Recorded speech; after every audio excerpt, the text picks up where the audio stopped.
are Brother Artemis of the Ultramarines 3rd Company, and you have just received the greatest honor of your 143 years of service. Chapter Master Manus Kalgar himself delivers the news. You stand in the Hall of Heroes, surrounded by statues of legendary warriors, beneath the vaulted ceiling painted with scenes of Guilliman's triumphs. The chapter master's ancient armor, the armor of Heracles, a relic from the time of the Primarch himself, gleams in the light of 1,000 candles. His face, scarred from centuries of warfare, shows what might be pride. Brother Artemis, his voice resonates through the chamber. You have been selected for service in the Deathwatch. The words don't register immediately. The Deathwatch. The chamber militant of the Ordo Xenos, the elite force assembled from the finest warriors of every Space Marine chapter, dedicated to hunting alien threats across the galaxy. Only the best are chosen. Only the most skilled, the most dedicated, the most worthy of bearing the honor of their chapter in service to the wider Imperium. You've served the Ultramarines with distinction for over a century, fought in 47 major campaigns, killed countless enemies of the Emperor, studied the Codex Astartes until you could recite entire sections from memory, practiced the tactical doctrines until they were as natural as breathing. You are a model Space Marine, exemplifying Guilliman's vision of what the Emperor's angels should be. But the Deathwatch? You never dared hope for such recognition. This is the highest honor our chapter can bestow upon you, Kalgar continues. You will serve alongside the finest warriors the Adeptus Astartes can offer. You will face Xenos threats that would break lesser warriors, and you will carry the honor of Ultramar and the legacy of our Primarch into the darkest corners of the galaxy. You kneel, overwhelmed by the magnitude of this responsibility. My lord, I am unworthy of such honor, but I will serve to the best of my ability. I will not fail the Ultramarines. I will not fail the Emperor.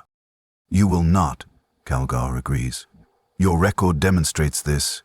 Rise, Brother Artemis. You have 3 days to prepare. Then a ship will carry you to Watch Fortress Eriok, where you will begin your service. May the Emperor and our Primarch guide your blade. The next 3 days pass in a blur of preparation and ceremony. You undergo ritual cleansing, not just physical purification, but spiritual preparation. Chaplain Trajan leads you through prayers and meditations, reinforcing your faith, reminding you of your purpose. You are the Emperor's weapon, his will made manifest. Your duty is to destroy his enemies without question, without hesitation, without mercy. You've heard these words 1,000 times, believed them completely. They are the foundation of everything you are. Everything you've become since you were recruited from the Scalorium world and transformed into something more than human. Your battle brothers of 3rd Company gather to honor you. Brother Sergeant Cassius, who trained you in close-quarters combat. Brother Maximus, who fought beside you on Damnus against the Necron threat. Brother Tiberius, your closest companion, who saved your life during the Hive Fleet Behemoth's assault. They embrace you, share words of pride and encouragement, present you with tokens and blessings to carry into your service. Remember us, Tiberius says, his hand on your shoulder. Remember Ultramar. No matter how long you serve, you are one of us. You carry our legacy. Always, you promise. I will make you proud. Then comes the moment you've been anticipating with both eagerness and strange reluctance, repainting your armor. Your armor is your second skin, a masterwork of ceramite and adamantium blessed by the Mechanicist and sanctified by countless prayers. It bears the colors of your chapter, the blue of Ultramar, the gold trim, the insignia of the Ultramarines displayed proudly on your left shoulder guard. You've worn these colors for over a century. They define you. They announce to the galaxy, I am an Ultramarine. I am Guilliman's son. I am discipline and honor and tactical perfection made manifest. Now you must paint it black. The ritual is performed in the Chapel of Remembrance. You strip your armor to its component pieces, laying each part on the altar. The chapter's serfs assist you, but the actual painting, that you must do yourself. This is sacred work, personal work. You dip your brush into the black paint. Not the glossy black of mourning, but the matte black of the Deathwatch, designed to blend into the darkness of space and shadow. Each stroke covers the blue you've worn with such pride. Each section transformed changes your identity. It feels like dying, like becoming someone else. The rational part of your mind, the part trained in tactical analysis and strategic thinking, understands this is temporary. Your service will last perhaps 5 to 10 years. Then you'll return, repaint your armor blue, and resume your place among your brothers. This is not abandonment. This is duty. But the emotional core, the part of you that still remembers being human before the transformation into an angel of death, feels grief. You are losing yourself, becoming something other than what you've always been. You work through the night. By dawn, your armor is complete, black except for your left shoulder guard, which remains blue and gold, bearing the Ultramarines insignia. This is the Deathwatch tradition. You carry your chapter's honor on your shoulder, a reminder of where you come from, who you represent. When you don the armor and look at yourself in the polished steel mirror, a stranger looks back, a figure of midnight, marked only by that single splash of blue. You look dangerous, anonymous, like you could be any space marine from any chapter save for that one distinguishing mark. This is who you are now, Chaplain Trajan says, appearing beside you. Brother Artemis of the Deathwatch, you are no longer simply an ultramarine. You are something more, a warrior of the Imperium itself, bearing the honor of your chapter but serving a greater purpose. Be proud. You try to feel proud. Mostly you feel strange, untethered, as if the black paint has erased not just color, but identity itself. The journey to Watch Fortress Eriok takes 3 weeks, through the warp. You travel aboard an inquisitorial vessel, an honor, you're told, though the inquisitors aboard regard you with the same clinical assessment they might give a weapon or tool. You are useful, valuable, but not necessarily a person to be conversed with. You spend the journey in prayer and meditation, reciting passages from the Codex Astartes, reviewing tactical doctrines, preparing yourself mentally for what awaits. You imagine glorious battles against Xenos horrors. Imagine fighting beside legendary warriors from other chapters, blood angels, space wolves, dark angels, imperial fists. All of you united in purpose, brotherhood forged through shared purpose and mutual respect. The Codex Astartes speaks of combined operations, of different chapters working together toward common objectives. You've studied the theoretical applications, anticipated the honor of seeing the diverse martial traditions of the Adeptus Astartes in coordinated action. When the ship finally translates from the warp and approaches Watch Fortress Eriok, you stand at the observation port, watching the fortress grow from a distant point to a massive structure. It's built into an asteroid, weapons batteries and docking spires protruding from rocky surface, void shields shimmering like soap bubbles in the starlight. It's impressive. Intimidated. A fortress dedicated solely to the hunting and destruction of Xenos threats. Your new home for the next several years. You feel anticipation, pride, eagerness to begin. You should have felt caution, perhaps even dread, but you don't know that yet. Don't know what the Deathwatch really is, what it really does, what it will do to you. You're about to learn. The docking procedures are efficient. You're escorted through the fortress by a serf wearing the black and silver livery of the Deathwatch. The interior is functional, none of the aesthetic grandeur of Ultramar, no art or architecture designed to inspire. Just efficiency, corridors of dark metal, lit by harsh lumens, designed for war, not beauty. You're brought to the Reclusium, where Watch Captain Artemion awaits. He's a silver-skulled space marine, his armor bearing the marks of centuries of service. His face is scarred, one eye replaced with a bionic that glows with red light. He regards you with an expression you can't quite read. "Brother Artemis of the Ultramarines," he says, his voice gravel and rust. "Welcome to the Deathwatch. I am Watch Captain Arteminian. I'll be frank with you. You're not the first Ultramarine we've received, and your kind tend to have certain expectations about how warfare should be conducted. Forget them.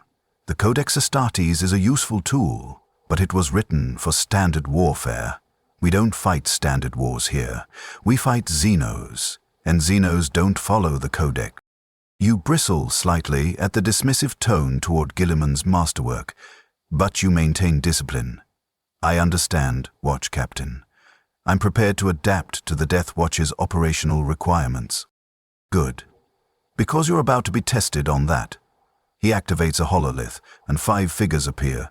Full-body representations of Space Marines in Deathwatch black, each bearing their chapter's insignia on their left shoulder. "This is Kill Team Artemis?" "Yes, same designation as your name. Pure coincidence. You'll be joining them as their tactical specialist. Let me introduce your new brothers." The first figure, a space wolf, his shoulder bearing the wolf head insignia. Brother Sven of the Space Wolves, close quarters specialist, veteran of 83 years of Deathwatch service, expert tracker. Warning, maintains some of his chapter's more rustic traditions. The second, a blood angel, his shoulder showing the winged blood drop. Brother Dante, no relation to the chapter master, assault specialist. Warning, shows signs of red thirst progression, functional in combat, but monitor him during extended operations. The third, a dark angel, his shoulder bearing the winged sword. Brother Ezekiel, heavy weapons specialist, exceptionally paranoid even by Dark Angel's standards. Don't take it personally, he suspects everyone of everything. The fourth, a black Templar, his shoulder showing the Templar cross. Brother Grimaldus, melee specialist and informal spiritual leader, enthusiastic about faith, extremely enthusiastic, you'll understand. The fifth position is empty. This is your slot. Tactical specialist, strategic planning, objective coordination. The Ultramarines excel at this, which is why you're here. Your kill team lacks cohesive tactical leadership. You'll provide it. You study the profiles. 5 Space Marines from 5 different chapters, each with their own combat doctrines, their own traditions, their own ways of making war. The Codex teaches that unity of purpose and standardized doctrine create efficient fighting forces. This seems like a recipe for chaos. "Where do I meet them?" you ask. "Now," Watch Captain Artemian says. "They're waiting in the assembly hall. One piece of advice, Brother Artemis. Lower your expectations. The Deathwatch isn't the brotherhood you're imagining. It's warriors from 100 different chapters, all with their own ideas about honor, duty, and proper conduct. Getting them to work together is like herding groks. But when it works, when you finally forge a kill team into a functional unit, there's nothing in the galaxy more deadly. Good luck." He dismisses you. A serf guides you to the assembly hall. You walk through the corridors, your black armor making no sound on the metal floors, and you try to remember your training. You've dealt with warriors from other chapters before, fought alongside them in joint operations. It was professional, if occasionally tense. You respected their differences. They respected yours. Brotherhood was maintained. How different could this be? The assembly hall is a large chamber designed for kill-tem briefings. Tactical displays line the walls. A hololith projector dominates the center. And standing around the room, not together but in separate positions, as if avoiding each other, are 4 Space Marines in Deathwatch black. You recognize them immediately from their shoulder insignia. The Space Wolf. Brother Sven is massive, even by Space Marine standards, his black armor unable to fully contain the impression of barely restrained ferocity. His beard is braided with small bones. His armor has teeth marks on it, bite marks, as if he's been chewing on his own pauldron. He's currently doing something that takes you a moment to identify. He's gnawing on what appears to be dried meat, raw, unsanctified rations, consumed directly without prayer or proper preparation. The Blood Angel, Brother Dante, stands perfectly still in the corner, his arms crossed, his face hidden behind his helmet. But you can see the tension in his posture, the way his gauntleted hands clench and unclench rhythmically, as if he's fighting some internal battle every moment. The Dark Angel, Brother Ezekiel, is examining the room's entryways with obvious suspicion. His head swivels constantly, tracking movement, analyzing threats. When you enter, his attention locks onto you immediately, his bolter held in a ready position that's just short of openly hostile. The Black Templar, Brother Grimaldi, is kneeling in prayer.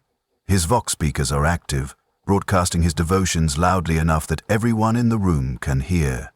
And grant me strength to smite the alien, to purge the unclean, to destroy the Xenos. In your holy name, God Emperor, grant me fury and righteousness. This goes on for 30 seconds before you clear your throat. Your helmets and one bearded face turn toward you. Brothers, you say, using the proper formal greeting. I am Brother Artemis of the Ultramarines, assigned as tactical specialist to Kill Team Artemis. I look forward to serving alongside you in the Emperor's name. Silence. Uncomfortable, evaluating silence. Then the Space Wolf speaks, his mouth still half full of whatever he's eating. An Ultramarine, wonderful. Another one who thinks the Codex Astartes is the Emperor's third testament. Tell me, brother, does your precious book explain how to track a lictor through 3 kilometers of dense jungle by scent alone? You bristle. The Codex provides tactical frameworks that can be adapted to... It provides nothing, the Space Wolf interrupts. It's words on parchment. I've got centuries of hunting in my blood. Instincts your book can't teach. But sure, when we're knee-deep in tyrannid guts and surrounded by gene stealers, you can quote me relevant passages. The Blood Angel's helmet turns toward Sven. Control yourself. He's our brother now. Hostility serves no purpose. I'm not hostile. I'm realistic. Ultramarines show up thinking they're going to organize us into neat little tactical formations, and then they discover we're not toy soldiers. We're warriors. Different thing. There is no difference, you say, your discipline keeping your voice level despite the rising irritation. Warriors follow doctrine. Doctrine creates efficiency. Efficiency achieves victory. This is fundamental. Fundamental, the Space Wolf repeats mockingly. Listen to him. I already hate this. The Dark Angel's voice cuts through the tension. Both of you, shut your mouths. Artemis, the new one. The Space Wolf is a loudmouth barbarian, but he's right about one thing. The Deathwatch doesn't operate like standard chapter forces. If you try to impose Codex doctrine rigidly, you'll get us all killed.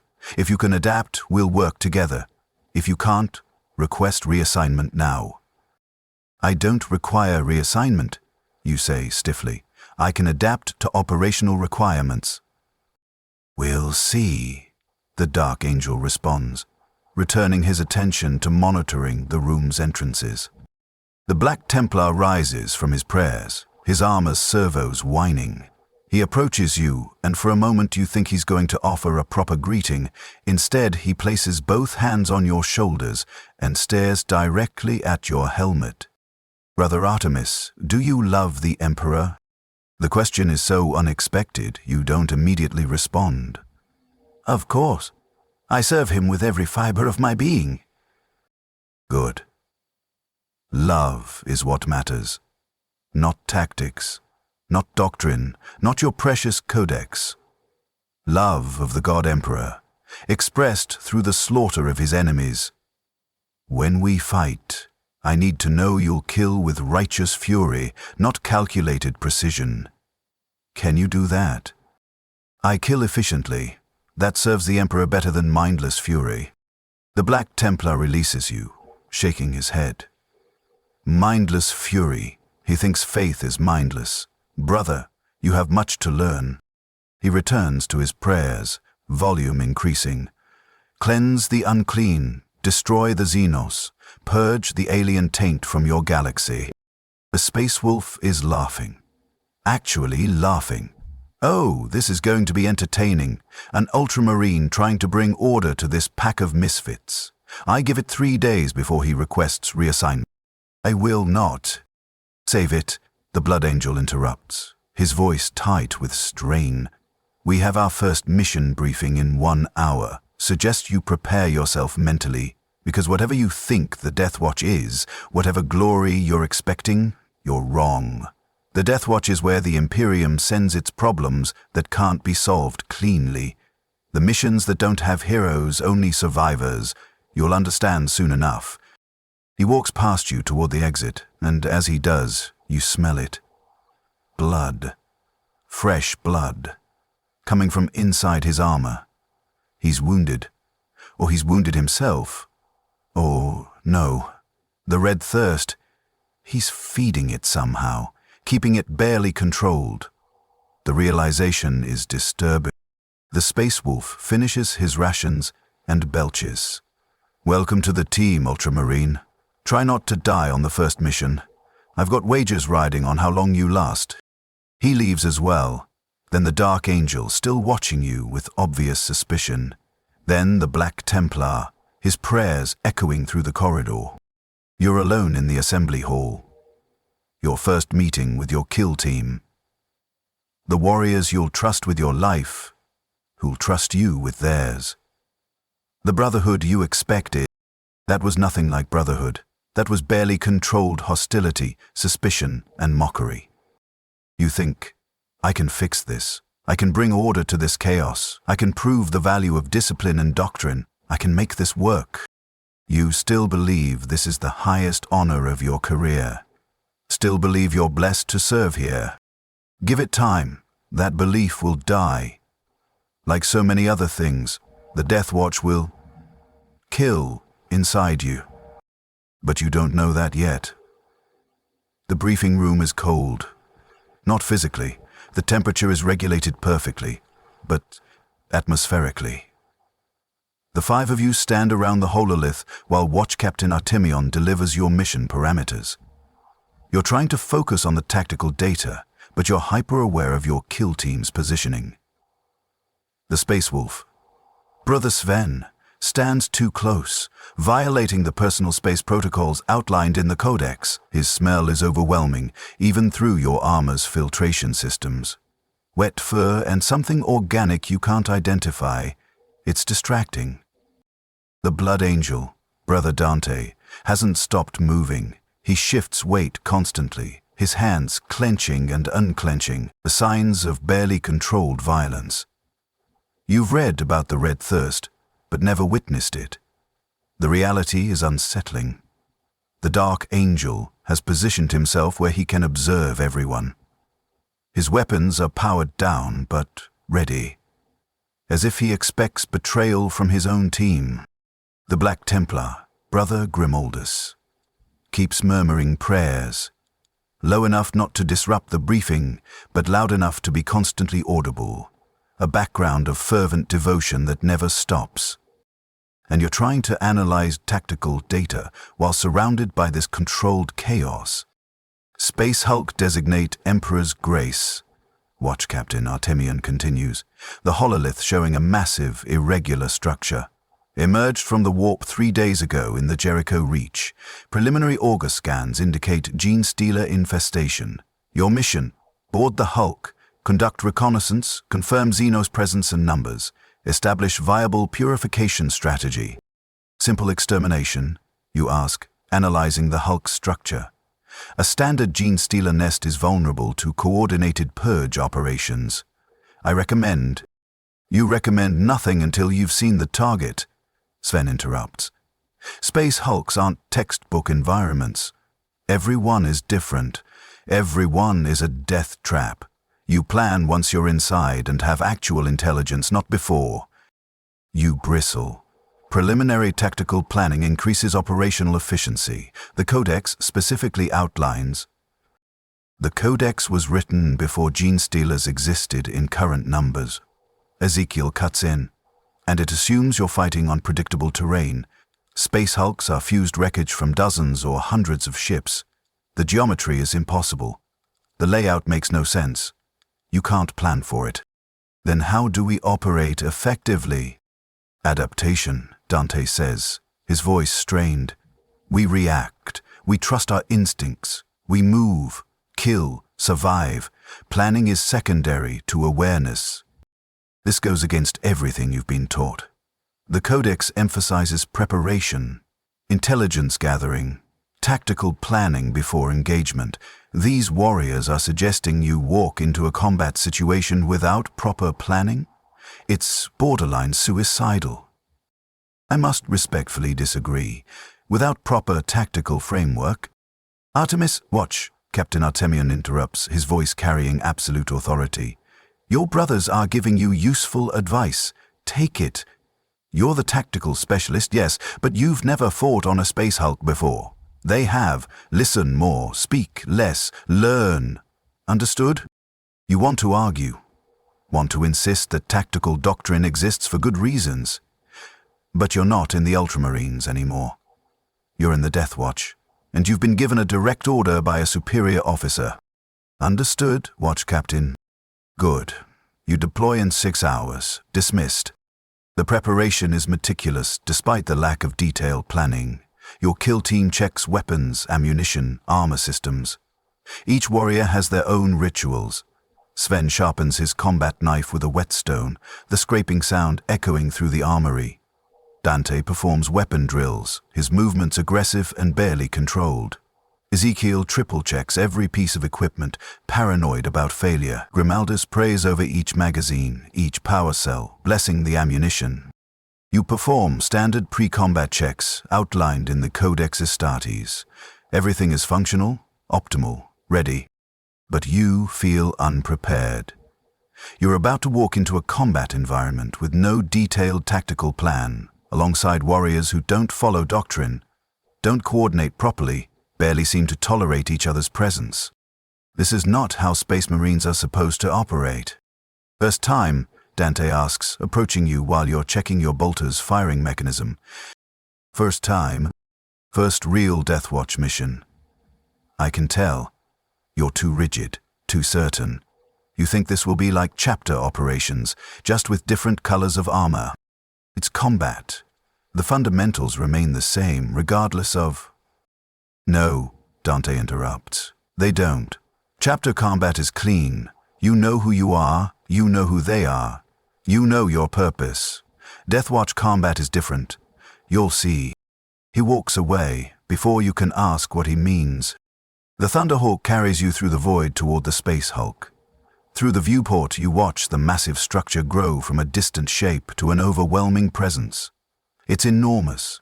Kilometers of fused wreckage, ships from a dozen different eras and designs melded together by warp forces into something that shouldn't be able to exist but does. Ships that died centuries or millennia ago, compressed and fused and twisted together into a floating tomb.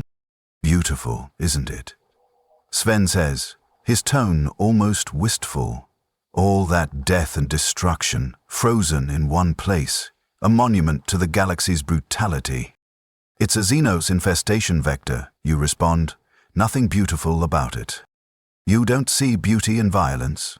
You're definitely an ultramarine. The Thunderhawk docks with a section of the hulk, a protruding spur that was once part of a frigate, now grafted onto the larger structure.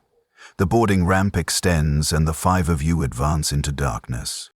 The interior is exactly as described, impossible geometry. Corridors that twist at wrong angles, bulkheads fused into other bulkheads, gravity fluctuating as you move between sections of different ships. Your armor's autosenses struggle to maintain orientation. And it's dark. Not the clean darkness of space, but the oppressive darkness of enclosed spaces that haven't seen light in centuries. Your helmet's lumens cut through the black, revealing twisted metal, scattered debris, and something else. Organic growth. Resin-like substance coating the walls, the beginning of a gene-stealer nest. Contact imminent, Ezekiel says, his auspex pinging. Multiple biosins ahead, 20, maybe 30. Standard sweep pattern, you suggest. Ezekiel takes point with heavy weapons, Sven and Dante on flanks, Grimeldus and I provide covering fire and… No, Sven interrupts. We don't use formations in space hulks. Too easy to get separated. We move as a pack, weapons oriented outward, constant awareness. When contact happens, we react. That's tactically unsound. Without predetermined positions, a screech cuts through the darkness. Then movement. Fast, too fast. Gene stealers. They come from everywhere, simultaneously. Walls, ceiling, floor, emerging from vents and cracks you didn't know existed. Four-armed monstrosities with talons that can tear through ceramite, moving with impossible speed and alien grace. Your tactical training says they shouldn't be able to coordinate without a hive mind presence. They coordinate anyway. Your Kiltem doesn't use formations. They don't need to. They just kill. Sven's combat knife flashes, taking a gene stealer's head off in one motion, while his bolt pistol blows another apart at point-blank range. Dante becomes a blur of violence, his chainsword screaming as it tears through Xenos flesh, his movements so fast your eyes can barely track them. Ezekiel's heavy bolter roars, turning 3 gene stealers into exploding chunks of alien meat. Grimoldus bellows prayers while his power maul crushes skulls and shatters carapaces. And you? You follow the codex. Aim, acquire target, fire, confirm kill, next target. Methodical, efficient, effective, but slower than them. They're not following doctrine, they're just killing with brutal efficiency that comes from instinct and experience rather than training. The fight lasts 43 seconds, 15 gene stealers dead, your kill team unharmed. See? Sven says, his armor splattered with alien blood. No formation needed, just awareness and violence. You want to argue, want to point out that proper tactical formations would have achieved the same result with less risk. But you can't deny the effectiveness of what you just witnessed.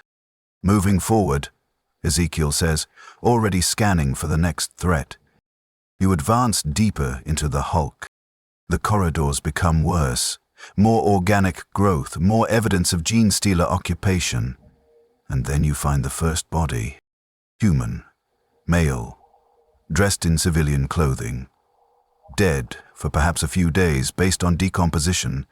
But what draws your attention is his condition. His arms, there are 4 of them. 2 normal human arms and 2 smaller, underdeveloped arms emerging from his rib cage. His skin has patches of chitinous plating. His skull is elongated, almost alien in structure. A hybrid. Part human, part gene stealer. The result of gene stealer implantation. They inject their genetic material into human hosts, who give birth to creatures that are part human, part Xenos. The early generations look almost human. Later generations look almost gene stealer. Gene stealer, and you've read about this, studied the theory, but seeing it, seeing what was once a human being, corrupted at the genetic level, transformed into this, it's different than reading reports. First time seeing a hybrid, Dante asks. Yes. Gets worse. Keep moving. Worse? How could it be worse than this?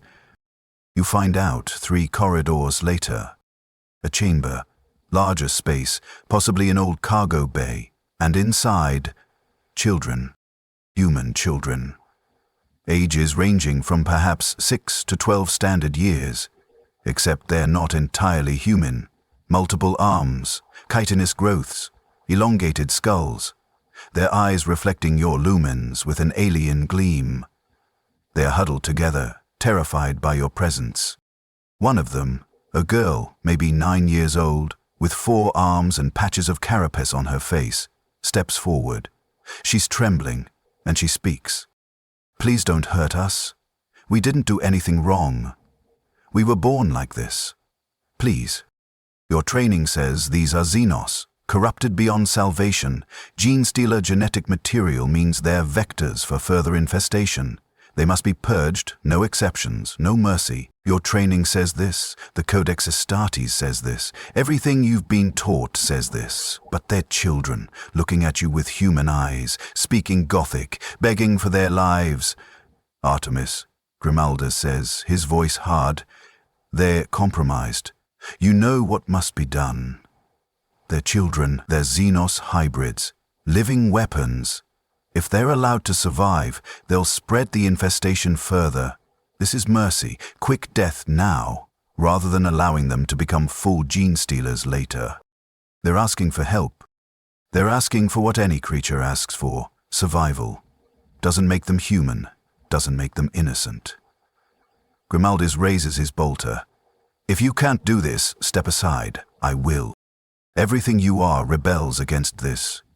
You're a space marine. You kill enemies of the Imperium, traitors, heretics, Xenos warriors. Not children, not beings begging for mercy. But they are Xenos, genetically compromised, corrupted beyond redemption. The girl with the carapace face isn't human anymore, no matter how human she sounds. Your hand raises your bolter. The girl sees this, her eyes widen. She starts to cry. Please, no, we didn't. Your bolter fires. The mass reactive round enters her skull and detonates. Her head explodes in a spray of red and white. The other children scream, start to run. Your kill temp opens fire, methodically, efficiently. In 17 seconds, every hybrid child in that chamber is dead, reduced to cooling meat and shattered bone. Standard purification protocol, necessary action, correct decision. You feel like you're going to vomit inside your helmet. Good, Grimalda says, his tone approving. You did what needed doing. The Emperor is pleased. You stare at the bodies. Small bodies. Children's bodies, with alien corruptions, yes, but still children in form. Still young, still begging for life, right before you killed them. First time is always hard, Dante says quietly. Doesn't get easier, but it gets more familiar. You learn to separate what they look like from what they are. They looked like children. They were Xenos. Remember that. You try to remember that. Try to focus on the fact that they were genetically compromised, irredeemable, dangerous vectors for further infestation. You killed children. That's what your memory will record. That's what you'll see when you close your eyes. Moving on, Ezekiel says, already advancing to the next section. We've got the rest of the Hulk to clear. You follow. Because that's what you do. That's your duty. Behind you, the bodies of hybrid children cool in the darkness of a dead ship. And you try not to think about the fact that you just did something that will haunt you for the rest of your very long life. The mission continues. You find more hybrids. Adults. More children. Things that are barely human at all. 4th and 5th generation hybrids that are more gene stealer than human, but with enough human features to be disturbing. Faces that are almost recognizable. Hands that still look like hands despite the talons. You kill them all, every one, because that's the mission. That's what the Deathwatch does. By the time you return to the Thunderhawk, you've killed 47 gene stealers and 83 hybrids. Of those hybrids, 26 were children by visual age assessment. You don't report that number. The official mission log just says 83 hostile hybrid contacts eliminated. Hostile. They were hiding and begging. But hostile sounds better, sounds necessary. The Thunderhawk lifts off from the Space Hulk. Through the viewport, you watch the Hulk recede. Behind you, your kill team is cleaning weapons, performing post-combat rituals, treating minor wounds. Business as usual. Sven notices you staring out at the Hulk. First mission's always rough. You did fine, followed orders, killed what needed killing. That's all that matters. I killed children. You killed Xenos wearing children's faces. Different thing. Zit? Sven doesn't answer immediately. Then, has to be. Otherwise we couldn't do this job. We'd go insane. So yes, it's different.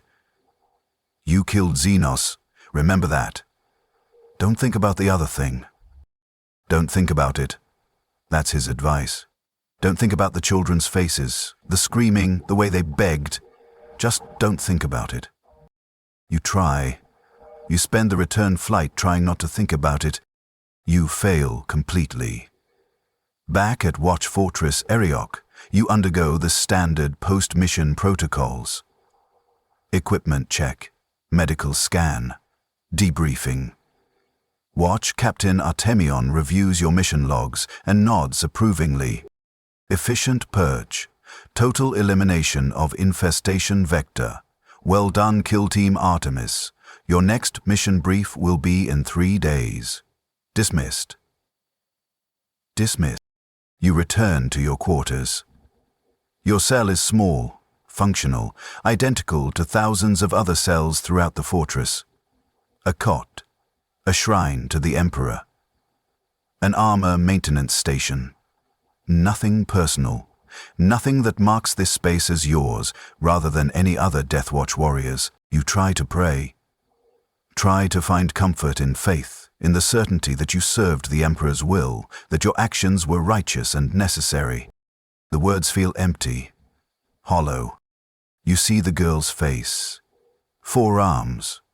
Carapace growths. Human eyes looking at you with confusion and terror, right before your bolt around ended her life. She was 9 years old, maybe. Hard to tell with the mutations. But around 9, a child who'd been born infected, who'd never had a choice about what she was, who'd just been trying to survive in the darkness of a dead ship, and you killed her. The Codex Astartes says you were right. The Deathwatch training says you were right. Every doctrine you've studied says you were right. So why do you feel so wrong? You don't sleep that night. Space Marines can go weeks without sleep when necessary. You use the time to review tactical data, study Xenos profiles, prepare for the next mission. Anything to not think about children's faces in the darkness. 3 days of restless meditation. 3 days of trying to reconcile what you did with who you thought you were.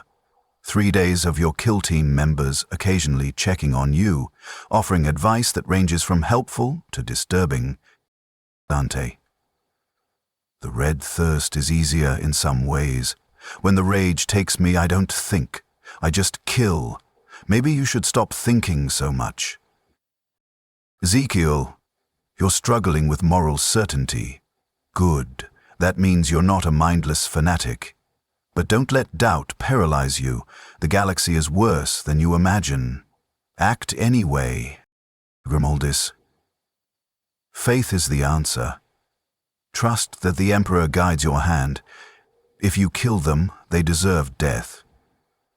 The God Emperor does not err. Sven, have you considered just not caring? Works for me. I kill what I'm told to kill, then I move on. Simple.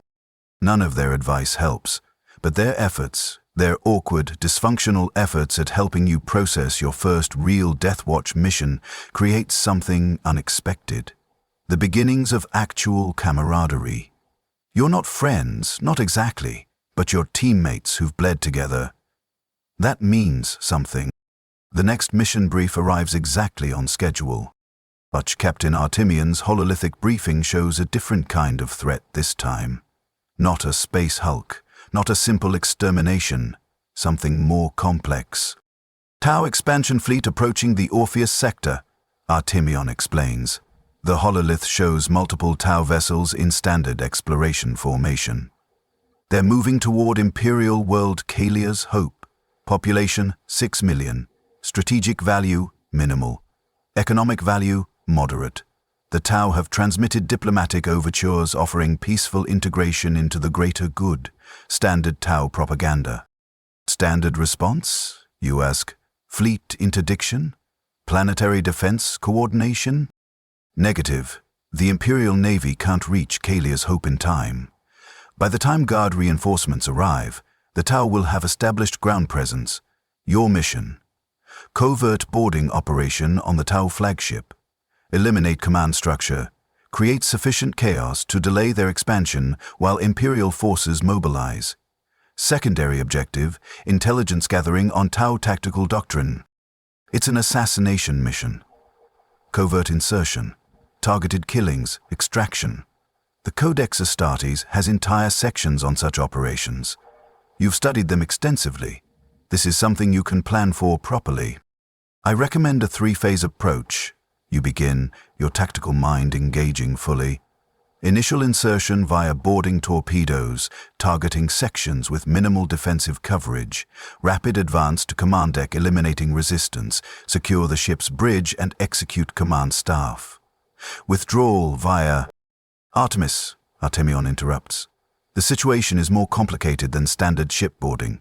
Intelligence suggests human auxiliaries are serving aboard Tau vessels. Former Imperial citizens who've defected to the Tau Empire. You'll likely encounter them during your operation. The words take a moment to register. Defectors? Not prisoners? Not enslaved populations? Voluntary defectors, humans who've chosen to serve the greater good. Your mission includes eliminating them as well. They're traitors. Standard protocol applies. Traitors, humans serving Xenos. That's simple, isn't it? Treason is treason, punishment is death. The Codex is clear on this. But something about Artemion's tone suggests this isn't as simple as you want it to be. The boarding operation goes exactly as planned, which should have been your first warning.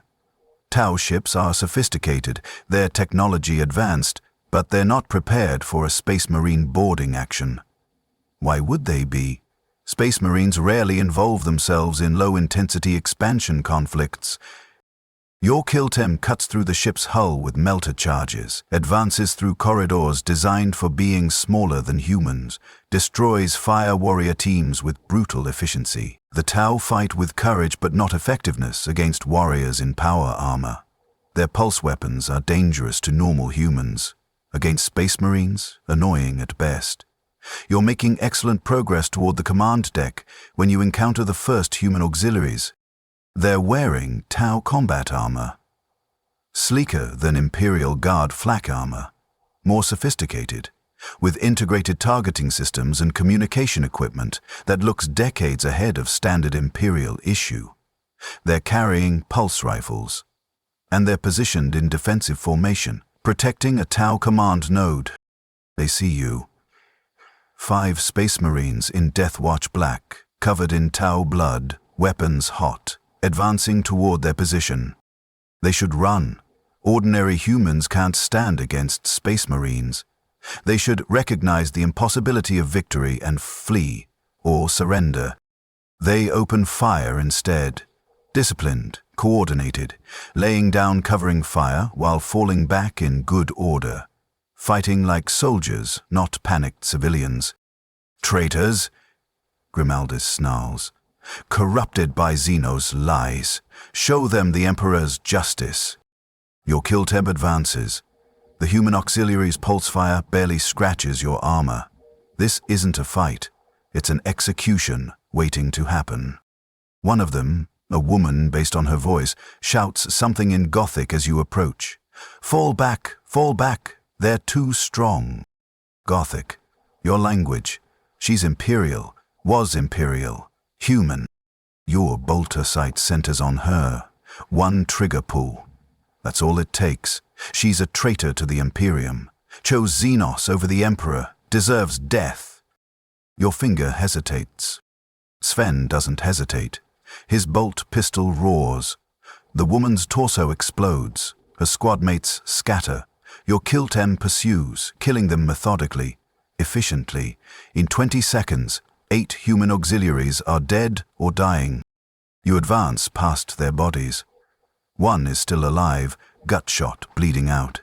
He looks up at you through his helmet's cracked visor. Young, maybe 20 standard years. He speaks in Gothic, his voice weak. We weren't threatening Terra, just wanted better life. Tau offered food, medicine, dignity. Why do you kill us? You betrayed the Imperium, Grimaldus says, his voice hard. Chose Xenos over the God Emperor. This is just punishment. The Imperium abandoned us. Our world was dying. No help came. Tal came instead, offered hope. We took it. That's not betrayal. That's survival. He dies before anyone can respond. You stare at his body. Young man, Imperial citizen. Who chose the Tau Empire because the Imperium failed him? Because when his world was dying, no help came. Because Xenos offered what his own species wouldn't, hope. And you just killed him for it. Moving on, Ezekiel says. Command deck ahead. You move on, because that's what you do. The Tau command deck is elegant, all curves and soft lighting and hololithic displays that put Imperial technology to shame. The Tau commanders are coordinating their fleet operations when your kill team breaches the final bulkhead.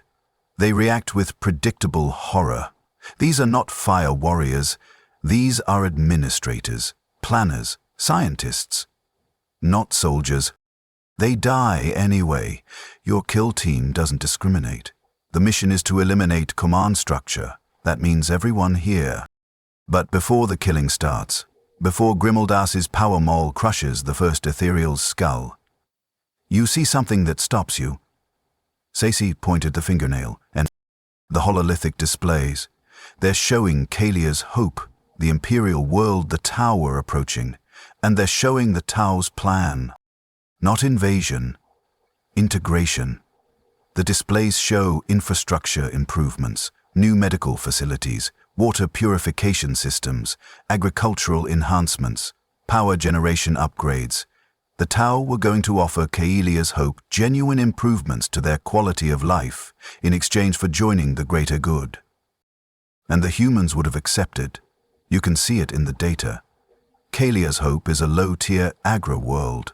Life expectancy, 42 standard years. Infant mortality, 43%. Medical care, minimal. Technology level, pre-industrial in most regions. The Imperium maintains it purely for food tithes, gives nothing back, just takes, and leaves the population to suffer. The Tau were offering genuine improvement, not tricks, not false promises, actual material improvement to millions of lives.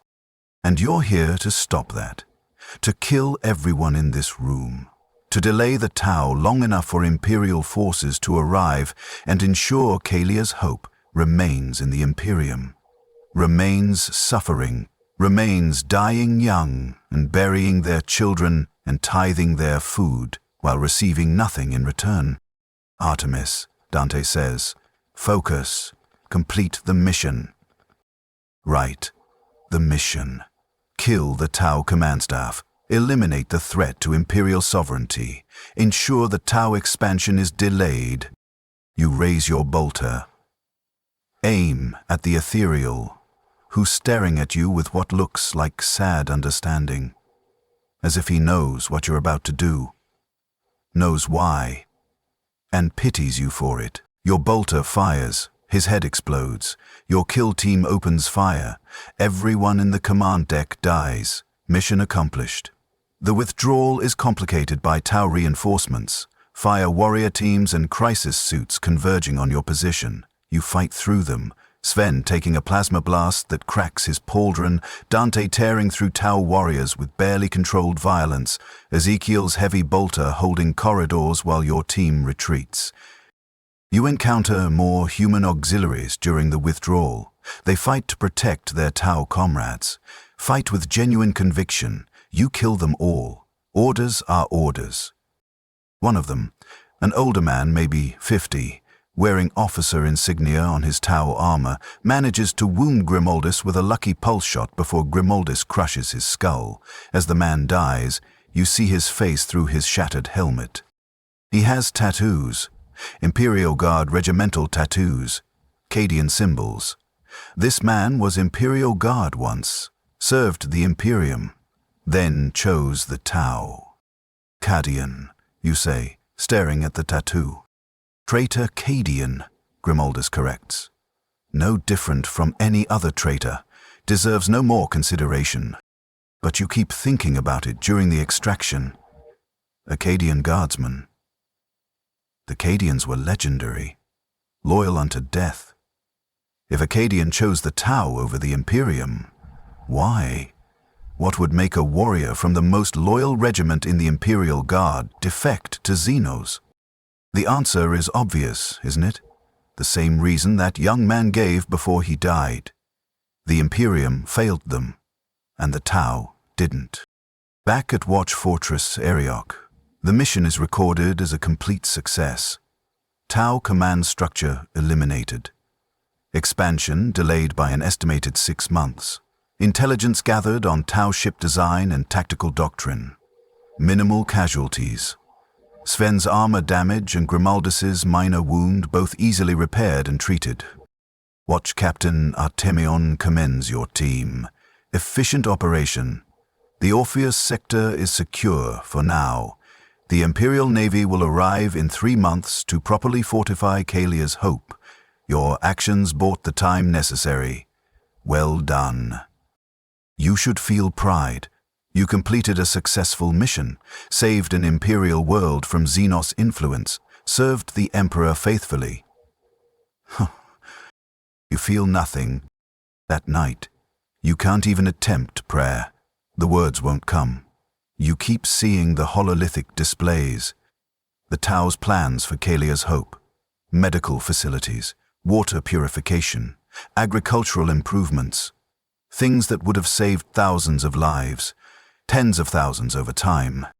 And you stopped it, ensured that Kalia's Hope would remain in the Imperium, remain suffering, remain dying young, because that's better than prosperity under Xenos rule. Because humanity must remain united under the Emperor, even if that unity means suffering. This is what you tell yourself. This is doctrine. This is truth. But the children of Kalia's Hope will continue dying of preventable diseases. And you're part of the reason why.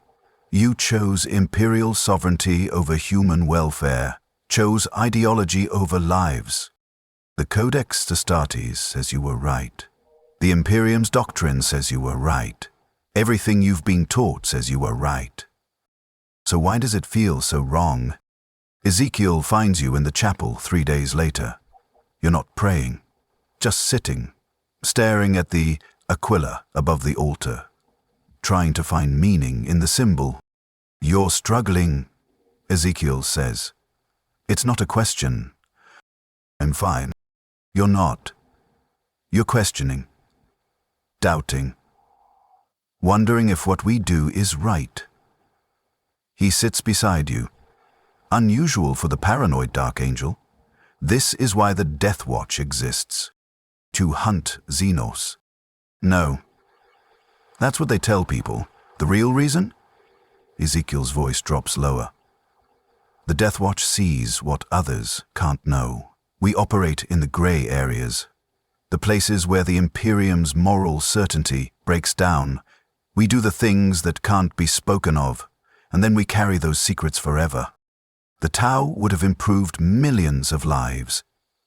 Yes, we stopped that. Condemned those people to continued suffering under Imperial rule. Yes. That's not right. No, Ezekiel agrees. It's not, but it's necessary. The Imperium can't allow Xenos influence, even beneficial influence. Can't allow humans to choose Xenos over the Emperor. Because once that choice becomes acceptable, the Imperium fragments, collapses, and then humanity dies. Maybe not immediately, but eventually. So we sacrifice millions for theoretical future billions. Yes, we make the ugly choices so others don't have to. We carry the moral weight so the Imperium can maintain its certainty. That's the real purpose of the Deathwatch. We're not heroes. We're sin-eaters. We do what's necessary, and then we stay silent about it forever. He stands, preparing to leave, then pauses. There's worse to come, Artemis. Much worse. This mission? The children on the Space Hulk? Those are easy compared to what you'll see in years of service. The Deathwatch will show you things that will break every certainty you have, every belief, every conviction. And you'll have to keep serving anyway, because someone has to. Because the alternative is chaos. How do you endure it? I don't know. Some days I'm not sure I am enduring it. But I keep going because stopping means admitting it was all meaningless, and I can't accept that. So I continue, just like you will. He leaves. You sit in the chapel staring at the Aquila, and you understand something terrible. The Deathwatch isn't honored. It's quarantined. You're not blessed to serve here. You're contaminated, exposed to truths the Imperium can't allow its warriors to know. You'll carry these secrets forever, and they'll corrupt you slowly, not chaos corruption, just the corruption of understanding, of seeing behind the curtain, of knowing that the Imperium you serve is built on lies and suffering and ugly necessities that can never be spoken of. You have 4 more years of service, minimum, possibly longer if Watch Captain Artemion decides you're valuable. 4 more years of missions like this, of killing children and traitors, and preventing Xenos from improving human lives because Imperial sovereignty matters more than human welfare. 4 more years of watching your certainty die piece by piece. And then you'll return to the Ultramarines, repaint your armor blue, and pretend none of this ever happened. Pretend you're still the warrior you were before the Deathwatch. Pretend the things you've seen and done don't matter. You'll lie to your brothers for the rest of your life, because your oath demands it, because the Imperium requires it. This is the real honor of the Deathwatch. You sit in the chapel until dawn, and you don't pray. You just think about all the ways certainty dies, and how you'll never get it back. Months become years, mission after mission, each one eroding another piece of who you were, each one showing you something the Imperium doesn't want you to see. Mission 7. A Kroot mercenary band hired by a Forge World to defend against Orc invasion. Except the Kroot honored their contract, fought with courage, saved thousands of Imperial lives. Your mission: eliminate them anyway. Can't allow Xenos to profit from Imperial contracts. Can't set precedent. You kill warriors who fought beside Imperial forces, who saved human lives, who honored agreements. You kill them because they're Xenos, and policy is policy. Mission 12. An Eldar craft world warned an Imperial Cardinal about a Chaos incursion. The warning was accurate. The Cardinal used the intelligence, defeated the Chaos forces, then called the Deathwatch to hunt down the Eldar who'd helped. Your mission: kill beings who'd saved an Imperial world because they were Xenos, and Xenos can't be trusted. The Eldar didn't fight back. They'd expected this. Your species never learns, their Farseer said before Grimaldis killed her. We try to help, you kill us anyway. The galaxy's tragedy is that you'll never understand us. Mission 18. A human colony infected with gene-stealer genetic markers. Except the infection was dormant. Recessive genes that might or might not express in future generations. The colonists were healthy, functional, loyal to the Imperium. Your mission: purge them all. 200,000 people, men, women, children, elderly, all killed because they might become hybrids eventually. Might. Your kill fiends spent 3 weeks exterminating an entire colony that posed no immediate threat. The Black Templar called it righteous. The Space Wolf called it practical. You called it genocide. In your mind, where no one could hear. Mission 23. An Orc mech who'd developed a surprising relationship with the local human population. The mech was strange, philosophical by Orc standards, hadn't attacked the humans, was actually trading with them, teaching them. The humans weren't enslaved. They were learning from the Orc, and in exchange providing materials. It was bizarre, unprecedented. Your mission: kill the mech and anyone who'd interacted with it. Eliminate the anomaly. ensure no precedent of peaceful, human Xenos cooperation existed. You killed the orc massive thing, didn't even fight back, just looked at you with something like disappointment. And then you killed 47 humans, whose only crime was being curious about a Xenos who wasn't trying to kill them. Each mission adds weight. Each one shows you something that contradicts what you were taught. The galaxy isn't simple. Xenos aren't uniformly evil. Humans aren't uniformly good. The Imperium isn't always right. Sometimes, often, it's objectively wrong. But you kill anyway, because that's your duty. Because questioning orders is the first step toward heresy. Your kill tem changes over time. Not personnel. You're still the same 5 warriors, but dynamics, relationships, understanding. Sven stops mocking you, actually becomes something like a friend. He teaches you tracking skills the Codex never mentioned, shows you how to read terrain through instinct rather than analysis, shares his rations, his stories, his particular brand of bitter humor. We're all damned, he tells you one day. Might as well be damned together. He's right, you see it happening. Can't stop it, just watch your brother descend into madness, one mission at a time. Ezekiel's paranoia intensifies, but also becomes weirdly protective. He watches your back obsessively, monitors threats to you specifically. During Mission 20, he takes plasma fire meant for you, his armor nearly breached, and his only comment is, "Can't lose our tactical specialist." You realize the Dark Angel, secretive, paranoid, suspicious, has decided you're worth protecting. It's the closest thing to trust you've ever seen from him. Grimaldus's faith doesn't break exactly, but it transforms. His prayers become less about glory and more about forgiveness. He starts praying for the enemies you kill, for the humans you execute, for the Xenos who didn't deserve death but received it anyway. The Emperor grants mercy to the faithful, he says after Mission 19. Someone should pray for the unfaithful too. They're his children, even if they don't know it. It's borderline heretical. You never report it. You're becoming a team, a real team, dysfunctional, damaged, carrying collective trauma, but together, brothers in the truest sense, forged not through glory, but through shared sins. Mission 29 changes everything. Your Kill 10 is deployed to investigate unusual Xenos activity in the Ghoul Stars, a region of space notorious for strange threats and disappeared expeditions. Intelligence is sparse, just reports of ships going silent, Imperial Navy patrols failing to return. What you find is a facility hidden on an airless moon, heavily fortified and bearing Imperial insignia. That's inquisitorial, Ezekiel says, his aspects analyzing the architecture. This is an Ordo Xenos research station. Where would we be sent to investigate our own facility, you ask?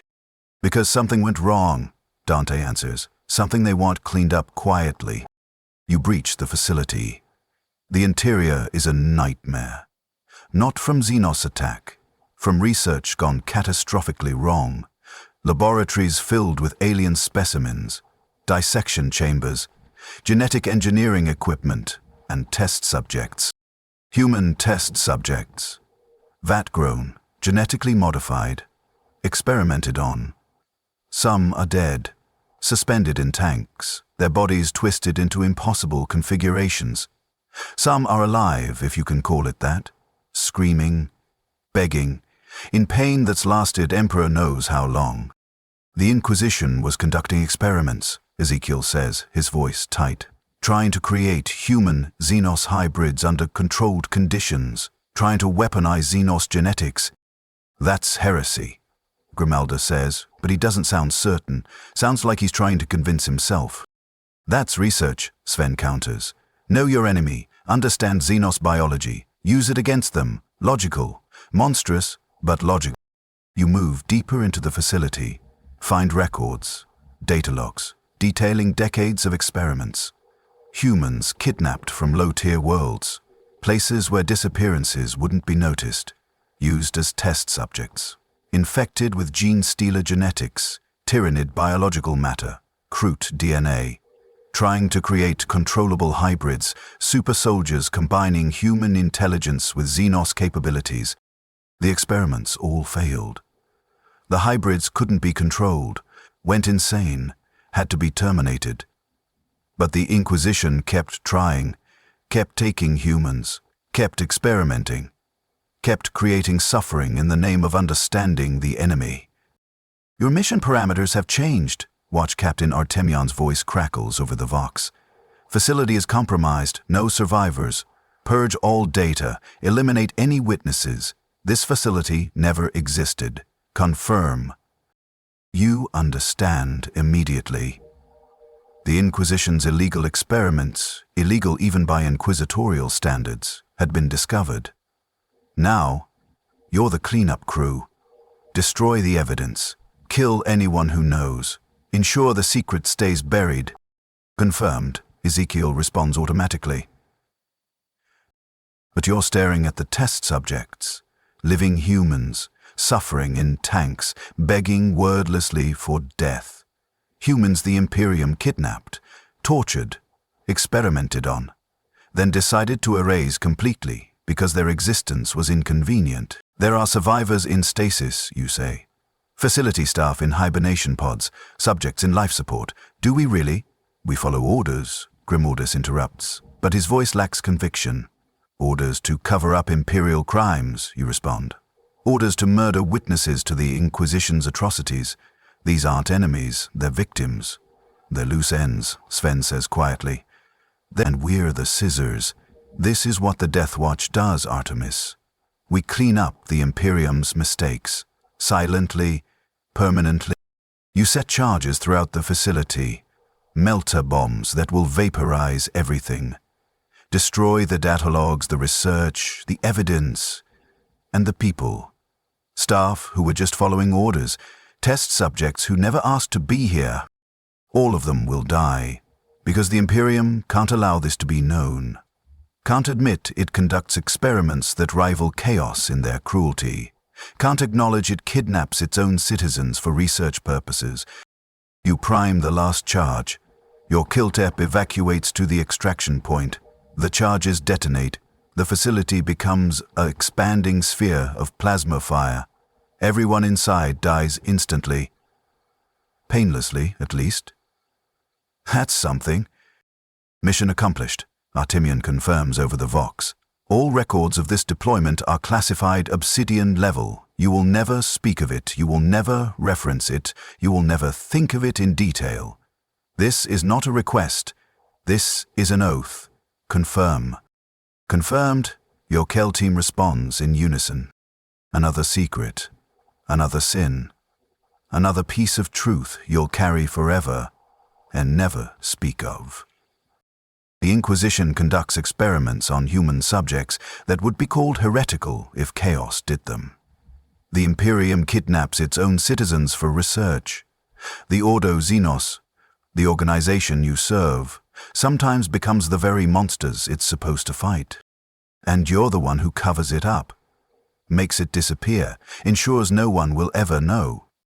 Years accumulate. Your service extends beyond the minimum. Watch Captain Artemion keeps requesting your deployment for specialized operations, which you now understand means missions involving ugly secrets that must be kept. You become the Deathwatch's Sin Eater, the one who sees the worst, knows the most, carries the heaviest secrets. Year 4, you encounter a Tau peace delegation. Genuine peace offers, reasonable terms, mutual cooperation against tyrannid threats. The Inquisitor, with you, rejects the offer without consideration. The Imperium doesn't negotiate with Xenos, then orders you to kill the delegation. You murder diplomats, beings trying to prevent war. Because policy is policy. You won. Year 5. You find evidence that a Xenos attack on an Imperial world was actually engineered by a rogue trader trying to eliminate competition. The Xenos were scapegoats. Thousands died for profit. Your mission, kill the Xenos anyway. Year 7. You discover a human colony that had peacefully coexisted with Eldai Exodites for 2 centuries, both populations thriving, no conflict, genuine cooperation. Your mission? Purge both. Can't allow precedent of human-Xenos cooperation. Can't risk the idea spreading. 2 civilizations destroyed because they proved coexistence was possible. Because the Imperium can't admit that maybe eternal war isn't necessary. Each mission adds weight. Each one breaks something inside you. The idealistic ultramarine who arrived 7 years ago no longer exists. He died across 1,000 missions, drowned in blood and lies and necessary evils. Who you are now is something different, something colder, something that understands the galaxy's true nature. It's not good versus evil. It's evil versus worse evil. And sometimes, often, you can't tell which is which. Year 8, your final mission before service ends. A simple extraction. An Inquisitor stranded on a world consumed by Tyranids. Get in, retrieve the Inquisitor, get out. Standard operation. Except, when you find the Inquisitor, she's with a group of survivors.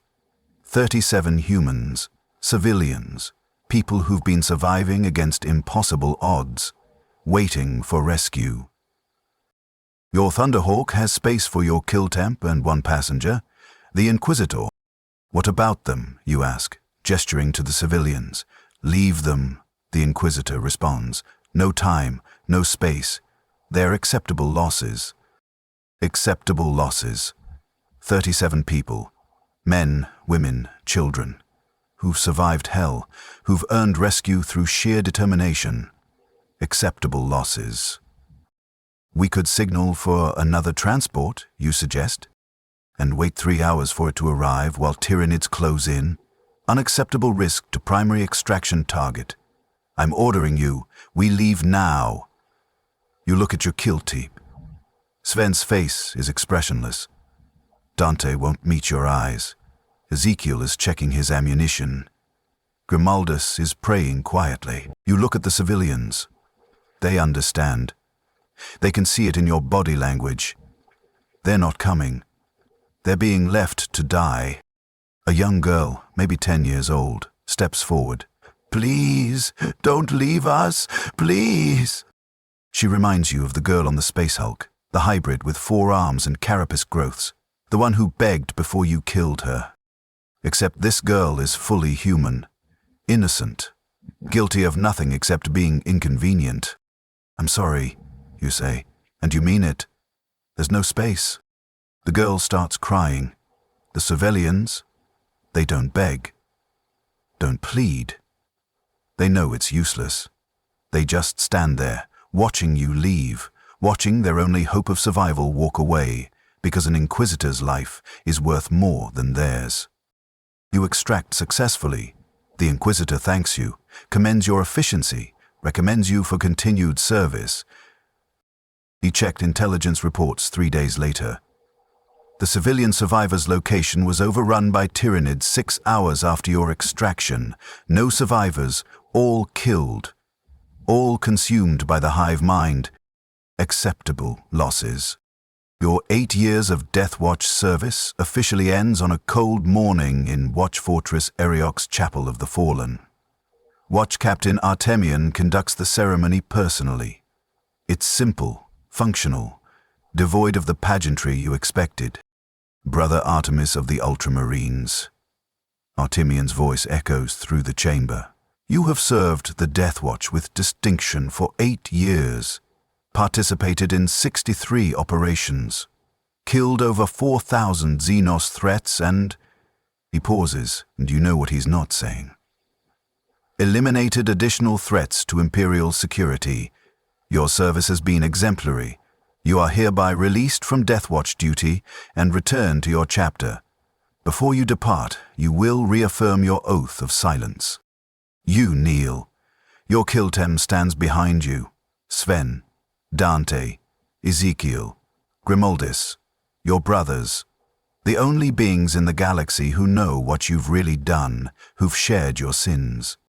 I swear by the Emperor and my Primarch, you recite, that I will never speak of the operations I have conducted in the Deathwatch's service. I will not reveal secrets deemed classified. I will not share knowledge forbidden to those outside the Ordo Xenos. I will carry these truths in silence until death. This I swear. Your oath is recorded and binding, Artemian confirms. Violate it, and you will be declared excommunicatrix. Your chapter will be ordered to execute you. Your name will be struck from all records. You will die, unmourned and forgotten. Understand? I understand. Then go, return to your chapter, serve the Emperor as you were always meant to, and never speak of what you have seen. The repainting ceremony is performed alone in your quarters. You requested privacy. Your Kiltam respected it, though Sven left a bottle of something outside your door with a note, for when you need to forget. You appreciate the gesture, but leave the bottle unopened. You need to remember, not forget. You strip your armor to component pieces one final time, each section marked by 8 years of service.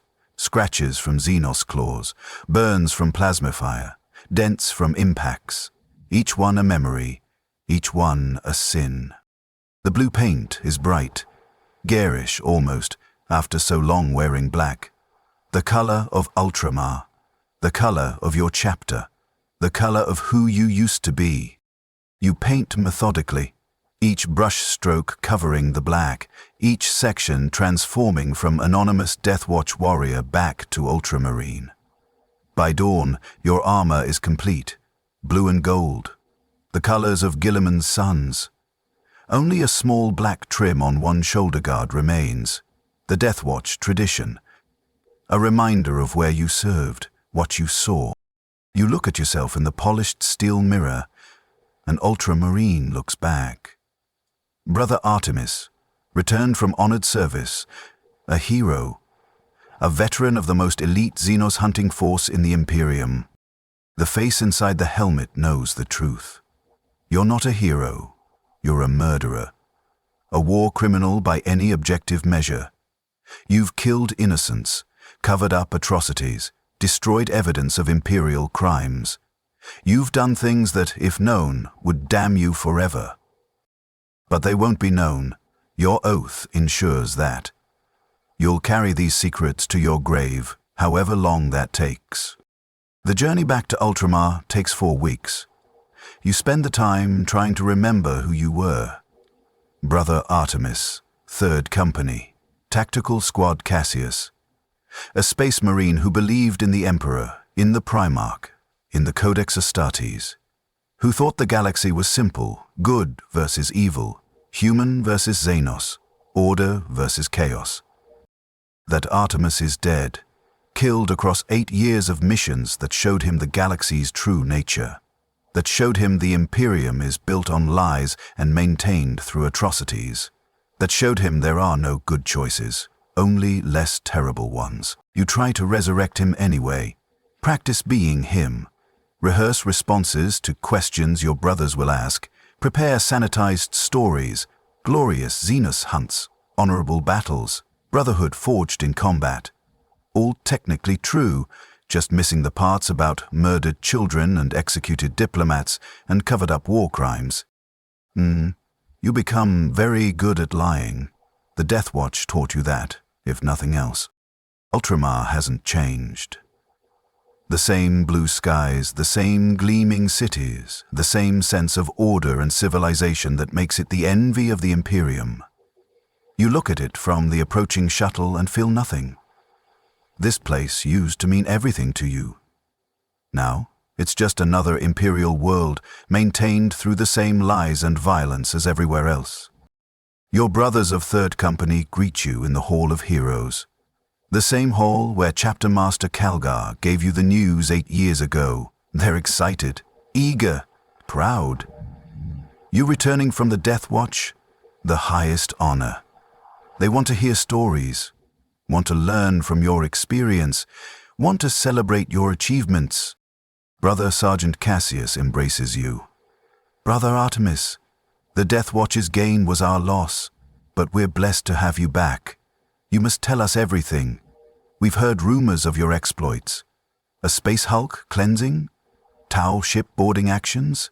Battle against the Tyranids? Share your wisdom, brother. Teach us what you've learned. You smile. You've practiced this smile. It looks genuine. The Deathwatch was an honor, brother. I served alongside the finest warriors the Adeptus Astartes can offer. We hunted Xenos across a dozen sectors, purged infestations, protected Imperial worlds. It was everything I hoped for. Technically true. All of it technically true. Brother Maximus wants details about combat doctrine. Did you integrate Codex principles into your operations? Did the other chapters appreciate Guilliman's wisdom? The Codex provided excellent tactical frameworks, you respond. Though different chapters have their own approaches, I learned to appreciate diverse combat doctrines. You learned that the Codex was written for a simpler galaxy. That doctrine shatters against reality's complexity, that sometimes the right choice isn't in the book. But you don't say that. Brother Tiberius, your closest friend, asks the question you've been dreading. Did you see things? Things that troubled you? I've heard the Deathwatch faces horrors most chapters never encounter. You meet his eyes. I saw many things. Some were troubling. But I served faithfully. The Emperor protected me. My faith never wavered. Every sentence is a lie, except the part about seeing things. That's true. You saw everything. Too much. I'm proud of you, brother, Tiberius says, his hand on your shoulder. You've returned stronger, wiser. We're blessed to have you. You've returned, broken, corrupted by knowledge, hollowed out by secrets. But you smile and accept his praise, because what else can you do? The feast in your honor is elaborate. The chapter celebrates your return. Chapter Master Calgar himself attends, praising your service. Brother Artemis has brought honor to the Ultramarines through his distinguished service in the Deathwatch. He is an example to us all, a warrior who represents the best of what we aspire to be. You sit at the place of honor and accept toasts and praise and congratulations. Your brothers are genuinely happy, genuinely proud. They believe the Imperium's propaganda, believe the Deathwatch hunts Xenos with honor and righteousness, believe you spent 8 years fighting glorious battles against alien threats. None of them know about the children, the collaborators, the peace delegations you murdered, the facilities you destroyed, the civilians you abandoned, the lies you maintained, the secrets you'll carry forever, and you can never tell them. Your oath binds you. But even without the oath, even if you could speak freely, you wouldn't tell them, because the truth would destroy their faith, would show them the Imperium they serve is built on foundations you can't even describe without sounding insane. Better they believe the lies. Better they maintain their certainty. Better one of you carries the burden than all of you. So you smile and accept their praise and tell sanitized stories that are true in details but false in meaning. You perform being the hero they think you are, and you do it so well they never suspect. Months pass. You resume your place in Third Company, return to normal chapter operations, fight standard battles against standard enemies, orcs, traitor guard, chaos cultists, simple enemies, clearly evil, deserving of death. It should be refreshing after the moral complexity of the Deathwatch. Should be easier to kill beings who are genuinely hostile, genuinely dangerous, genuinely deserving. It's not easier, it's just killing.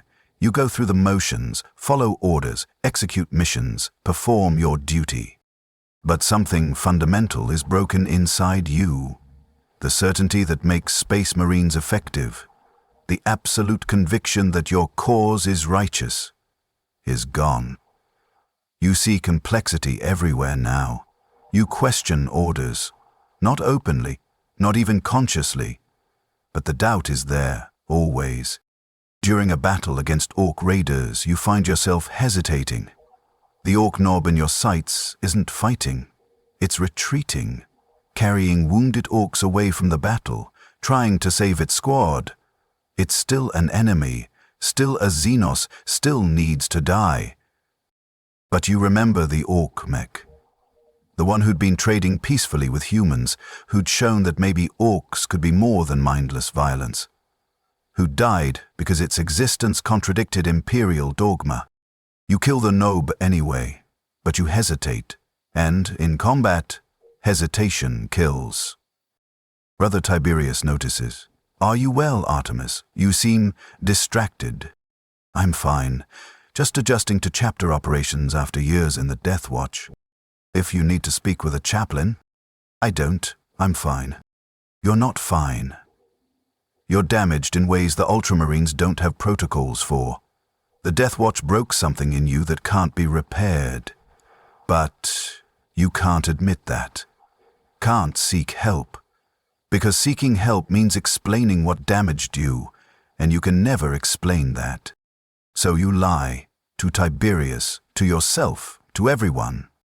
5 years after your return, Chapter Master Calgar assigns you to train new recruits. It's an honor, teaching the next generation of Ultramarines, passing on your wisdom and experience. You stand before 30 neophytes, young warriors just beginning their journey. They look at you with awe. You're a veteran of over 2 centuries of service, a Deathwatch alumnus, a living example of what they should aspire to become. You're supposed to teach them about duty, honor, the righteousness of the Emperor's cause, the importance of faith and conviction. You look at their eager faces and see yourself 200 years ago, certain, faithful, convinced the galaxy was simple and your purpose clear. You can't do this to them, can't send them into the galaxy with lies, but you also can't tell them the truth, can't corrupt them with doubt and complexity, can't violate your oath.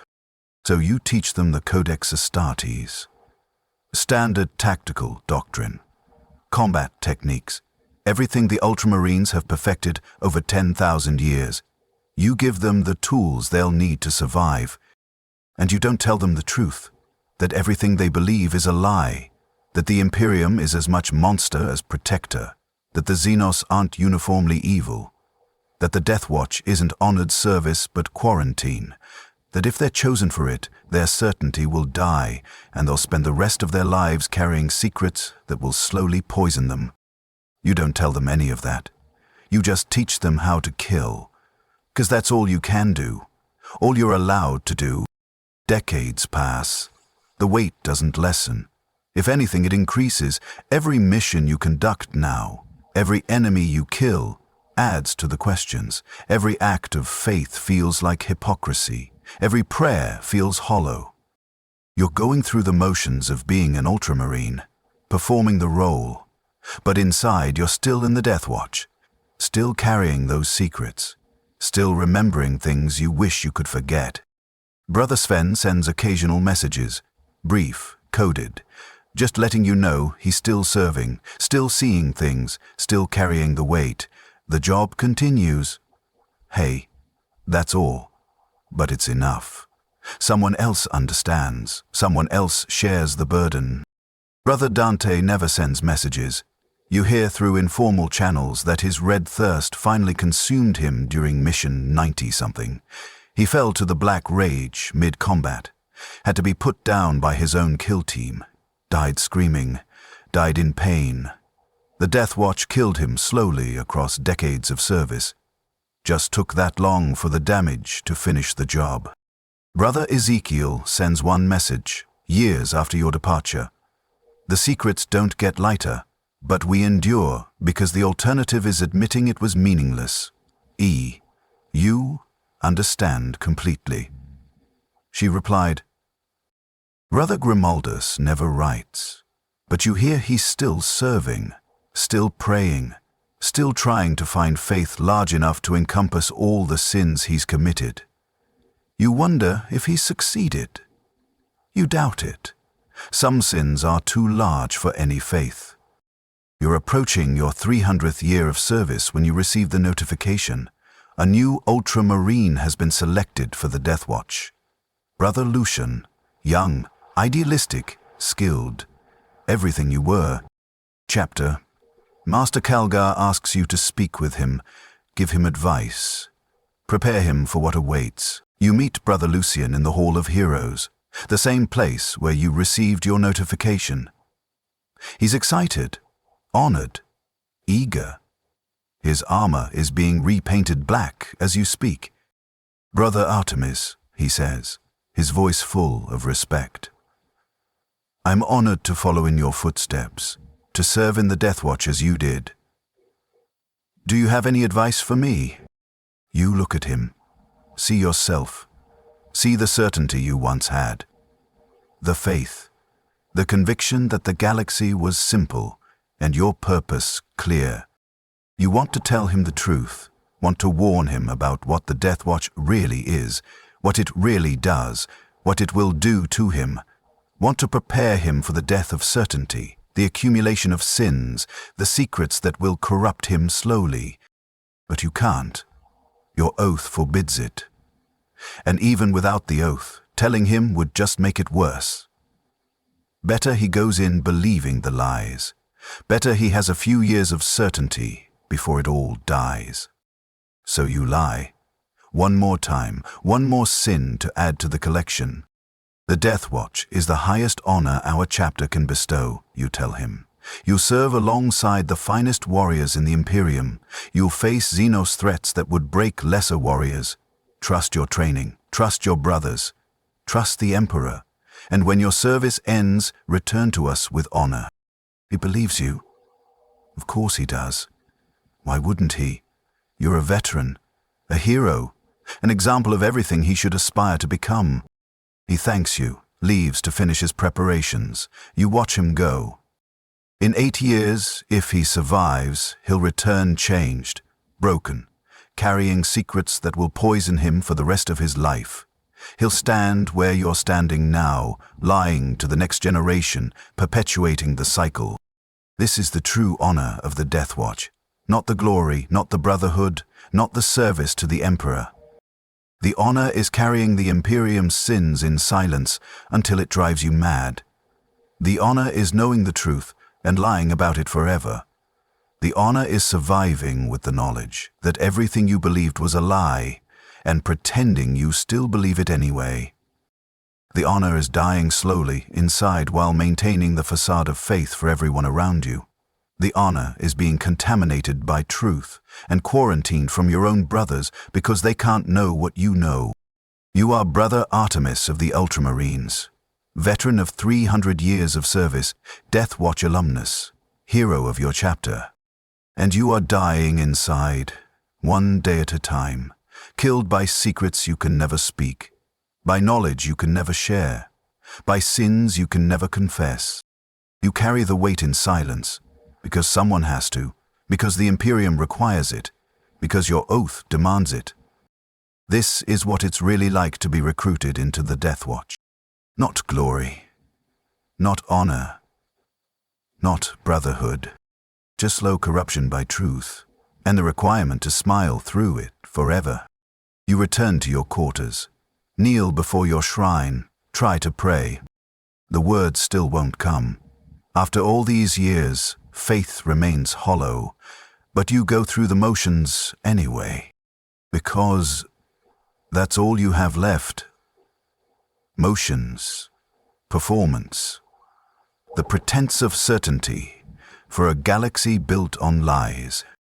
You are Deathwatch, forever, even after your service ended.